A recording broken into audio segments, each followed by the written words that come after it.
Thank you for joining the build overview for eSchool Data version 10.3. Today we're going to go over some of the newly enhanced features included in this release. The first item that we're going to show is a new permission that has been added. If you navigate to System, Administration, and Group Maintenance, and you edit one of your user groups, underneath the Scheduling tab for the module level permissions, when you scroll down to the course class information, you're going to see a new permission here for Mass Edit Course Class. This permission is going to drive whether or not a user is able to mass edit the class sections. That feature was added in a prior release, and this permission is just going to drive whether or not users are going to be able to see that edit button so that you can restrict which users can mass update the class information. The next update is for online registration. When you navigate to Registration Online Applications and you're viewing your list of applications that have been sent in, when you export the application details to Excel, you're going to see a new field available in the Excel spreadsheet, which is the guardian email address. The email is going to be for the first priority guardian, and this is just to allow administrators to go in. Maybe there's something missing from a form that you would like to contact the guardian.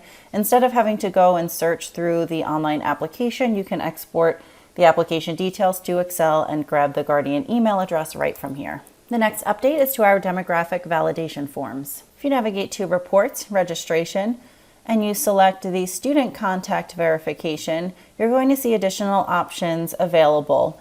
Previously, we had sort by homeroom, the ability to include alert descriptions for guardians, and the ability to include the homeless indicator.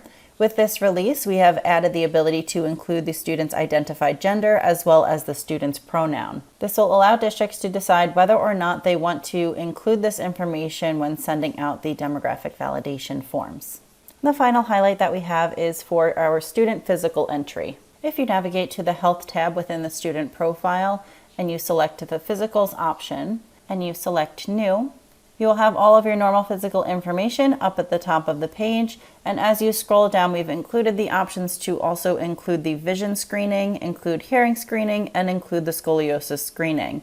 This is just to allow nurses and anybody that is doing the physical entry to also enter in those details on a single screen instead of having to save the physical and then go into the Screenings tab to enter in details for each one of these. These fields do not have to be included. If you are not capturing that information at the time of the physical entry, you can just leave these deselected and the system will just validate the required fields that are on the physicals page.